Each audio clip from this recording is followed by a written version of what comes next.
Hello friends, welcome to CSR's IAS. Today we will be discussing about India's recently taken chair of global partnership on AI or artificial intelligence. AI के बारे में थोड़ी सी बात कर लेते हैं शुरू करने से पहले. So AI is artificial plus intelligent. Artificial means it is not a human or an animal. It is basically a machine-based system that is intelligent. So what do we mean by intelligence here? Is that the system is able to perceive, that means record, process the information and take some decisions based on that. So that is all about artificial intelligence that we need to know for now. Now coming to the news. So India takes over as council chair, that is the highest chair of this organization. Which organization? Global Partnership on AI or GPAI. Minister of state Shri Rajeev Chandrasekhar represents India at the summit, है ना. तो ये राजीव चंद्रशेखर जी जो हैं ये minister of state किस चीज़ के हैं? Electronics and technology. Okay, so दो स्टेटमेंट यहाँ से हम ले लेते हैं. India along with member states, इनके बारे में हम देखेंगे. Will work hard to build an AI framework that will be good for the citizen with guard rails to prevent misuse. Okay, दो चीज़ें यहाँ से ले लेते हैं. Which is good for the citizens, that means public centric, and with guardrails to prevent misuse. National Data Governance Framework Policy with Indian Data Management Office, that means IDMO, will catalyze the next generation AI startups. That is what he said. Okay, India right now chairs most importantly G20 plus SCO for 2023 plus ये जो हमने chair इस lecture में देख रहे हैं global partnership on AI. Okay, ये जो समिट हुई है ये इसका कौन सा एडिशन है? Third edition. और ये कहाँ हुई है? Virtually it has been happen in Tokyo. Previously इसकी चेयर राइट नाउ तो इंडिया के पास में है, प्रीवियसली ये है या थी फ्रांस के पास में. ओके, आगे चलते हैं. तो GPAI को देखते हैं. What is it? सबसे पहले तो इसकी फुल फॉर्म तो हमने समझ ली थी, ग्लोबल पार्टनरशिप ऑन AI. उसके बाद में हम आगे देखते हैं कि ये है क्या चीज़. Okay, so the global partnership on artificial intelligence is an international plus multi stake holder initiative. मतलब इसकी कोई सिंगल ऑर्गेनाइजेशन या पेरेंट बॉडी नहीं है, it is a multi stake holder initiative. Initiative पे फोकस रखेंगे, दैट्स ऑल. और इसका लॉन्च कब हुआ था? In June 2020, that means during the COVID period. Okay, so what तो हमने देख लिया. लॉन्च दोबारा से लिख लेते हैं, जून 2020. अब एम पर आ जाते हैं. So what is the aim? To advance the responsible. We will pick the keywords here, responsible plus human centric development and use of artificial intelligence. तो आर्टिफिशियल इंटेलिजेंस का कैसा यूज? जो कि हो responsible plus human centric. Okay, plus the goal is to facilitate international collaboration. अब इसका M तो ये है ना. द गोल क्या है कि सारी मेंबर कंट्रीज जो भी हैं वो कलेक्टिवली वर्क करें on these things, developing the AI which is responsible and human centric. Reduce duplication, that means कि ये कंट्री भी इसी चीज़ पे काम कर रही है, ये भी इसी चीज़ पे काम कर रही है. रादर देन दिस ये दोनों मिलकर प्रोग्रेशन करें, है ना, पैरेलल वर्क ना करें, डुप्लीकेशन ना हो. And act as a global reference point on discussion on responsible AI. Plus इसको इस कंट्री को और इस कंट्री को लेट से बात करनी है, they need to discuss something, so they will come to where GPAI to discuss all these things, make a framework and work on them. Okay, let's see further. Now the idea of this GPAI ये कहाँ से आया? It was put up in G7 summit of 2018 by two countries, Canada plus France. इसका structure हम यहाँ देख लेते हैं. GPAI की सेक्रेटरीट जो है वो कहाँ पे है? OECD में हेडक्वार्टर्ड है. इसका हेडक्वार्टर कहाँ पे है?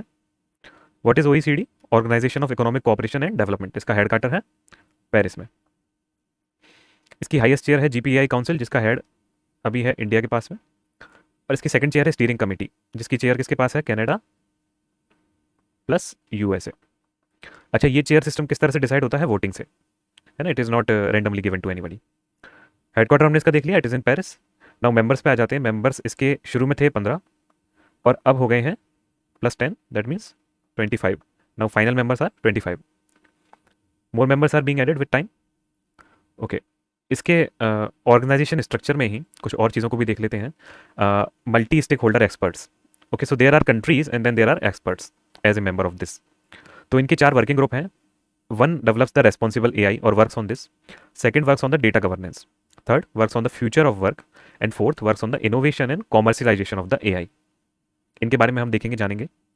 Plus there is a subgroup here, AI and pandemic responses. तो naturally it was developed during the COVID period. तो पेंडेमिक को ध्यान में रखकर इसको बनाया गया. Okay, now we will come to the member countries.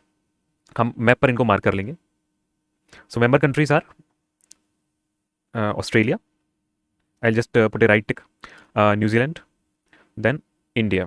उसके बाद में है south Korea, then Japan. Now we will come here. Here we will go to Canada. It is a member country. Also the chair of steering committee, USA. Then coming to Mexico, then Brazil. ये cover हो गया this portion. This portion we covered. Plus now we'll come here. ये पूरा portion ही इसका member है एक तरह से. I'll just name the countries here. Spain, France, Germany, Belgium, Italy, Poland. And इसके बाद में Spain. There is UK and Ireland and European union.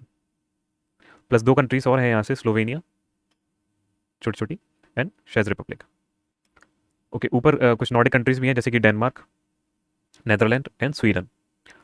Okay, so these are its members, 25 members. Which area is not covered? Now you can see very clearly in the map. This area is not covered, which mainly this Israel is also member of this. Just remember. So majorly Russia, China, and African countries are not a part of this right now. So this we will remember. Okay, this is also a part of Denmark or Greenland. Now इसके members जो हैं वो कौन हैं या कौन हो सकते हैं, है ना? तो members can be either countries और experts. अच्छा, जहाँ पे इसका हेडक्वार्टर है पेरिस में, वहाँ OECD ने कुछ रिकमेंडेशंस जारी किए हैं AI के बारे में. जो कंट्रीज इन रिकमेंडेशंस की स्पिरिट को फॉलो करती हैं, they can apply to be its members of the GPAI. Plus experts in this field which can either be nominated by other experts और they can also file a self nomination. Okay, India की बात अगर कर लें तो India इसका founding member है since its establishment. Now we will come to India's role. अब इंडिया ने चूंकि चेयर संभाली है GPAI की, तो इंडिया का कुछ रोल भी है यहाँ पे. तो इसके बारे में बात करेंगे. इंडिया ने मेंशन किया है that it has a national programme on AI. Plus India का एक नेशनल पोर्टल भी है AI के बारे में which was launched in 2020. Plus there is national data governance framework policy NDGFP. Plus world's largest publicly accessible data set programme. इसका क्या मतलब है? जो AI है basically it works on the feeded patterns, feeded information. So there needs to be the information to feed the AI. उसी को तो process करके आगे डिसीजंस लेगा. It's a loop. So first of all, the information should be provided to AI. Now this information is the main issue. It can be personal information. It can be non-personal information.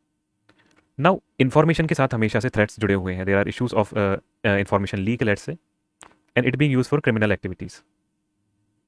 So security is the main issue here. So India क्या कहता है कि we will be providing an repository of the non-personal information which will be anonymous.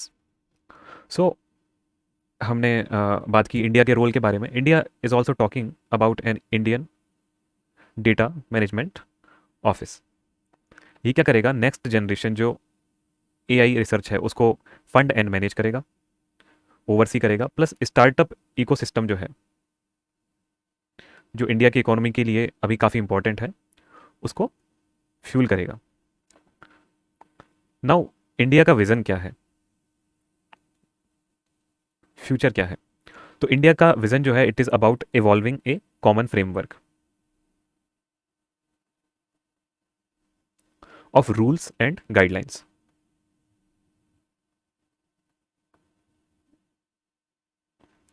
about data governance to prevent user harm and ensure safety of both the internet and AI. So as I mentioned, it is the AI system, or the main AI issue is about the safety of information. So India is trying to develop a common framework, or will try to develop a common framework with some rules and guidelines which will ensure the safety of the information, internet, AI and the user. And it will be building an ecosystem of modern cyber laws. तो वही चीज़ हो गई, rules, regulation, loss, that is driven by 3 boundary condition of openness. अच्छा, इसके vision में इन 3 चीज़ों को हम डाल लेंगे. Openness should be there, safety जिसके बारे में हम बार बार बात कर रहे हैं, प्लस ट्रस्ट। एंड इश्यूज क्या है? User harm, criminality and online trust. Okay, आगे बात करते हैं। तो GPAI की जो वर्क फ्लो है वो क्या है? So it has 4 working groups. GPAI mostly collaborates with countries, build common AI technologies and platforms that can be used by all member states। तो इसके सभी मेंबर स्टेट इसके द्वारा बनाए गए प्लेटफॉर्म्स, टेक्नोलॉजीज, फ्रेमवर्क्स, इन सभी चीज़ों का यूज़ करके AI में प्रोग्रेशन कर सकते हैं। अब ये प्रोग्रेशन क्या है? तो progression, there are 4 themes, 4 main themes, which is responsible AI, data governance, future of work and innovation and commercialisation. Responsible AI क्या है? What is responsible AI? That is human centric AI। First of all, it should not be machine centric. AI should not be focused on developing itself or developing the machines. It should be human centric, fair, equitable, inclusive and respectful of human rights and democracy। तो humans के बारे में AI होना चाहिए। This is the first and foremost requirement of the GPAI, workflow of the GPAI। आगे चलते हैं। aims to provide, जो data governance है यहाँ पे, now we will talk about the data governance subgroup। So it aims to provide expertise on data governance to promote data for AI being collected। So it is again basically about the safety of information, कि इसका collection कैसे होता है, इसका archive कैसे होता है, plus क्या ये इन्फॉर्मेशन जो कलेक्ट की गई है ये डिलीट भी की जा सकती है। तो this work group will be working on this thing. Third work group is about future of work, how this everything that we are working on can be use for the works future. AI की presence harm करती है employability को। What we are doing today will be done tomorrow by the machines. तो how this AI can be used parallelly with human employment, how can it make the work better, not substitute humans? This is the main thing. Innovation and commercialization, of course, this all will eventually be used to fund the economy of member countries. That we will also see later on about India as well.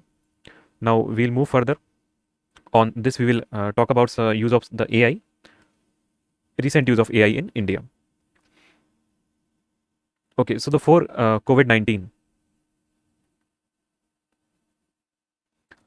एक chatbot, AI enabled chatbot develop किया गया था Indian government के द्वारा।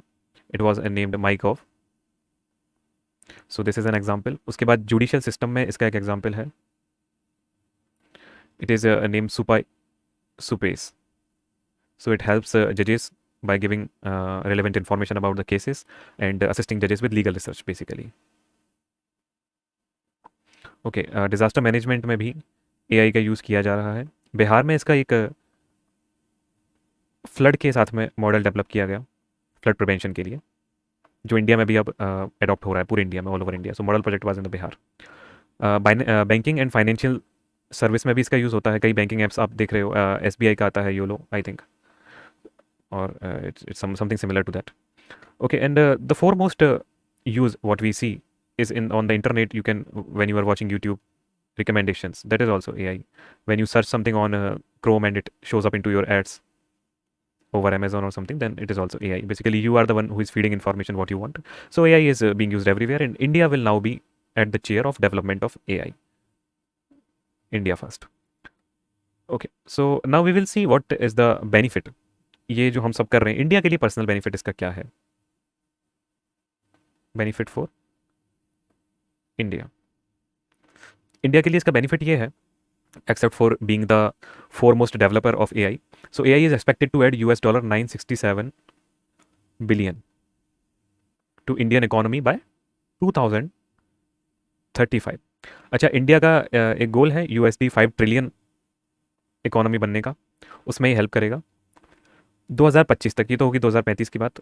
2025 तक AI जो है वो $4 to 500 बिलियन इंडिया की इकोनॉमी में ऐड करेगा। So this is the benefit for India as a personal benefit. बाकी सब हमने समझ ही लिया। ऐसी इंटरेस्टिंग और नॉलेजेबल वीडियोस को देखने के लिए आप हमारे यूट्यूब, जो कि CSR's IAS के नाम से ही है, प्लस टेलीग्राम चैनल को सब्सक्राइब कर सकते हैं। आई होप आपको ये लेक्चर अच्छा लगा हो। आप मुझे कमेंट में बता सकते हैं। Thank you and have a very good day.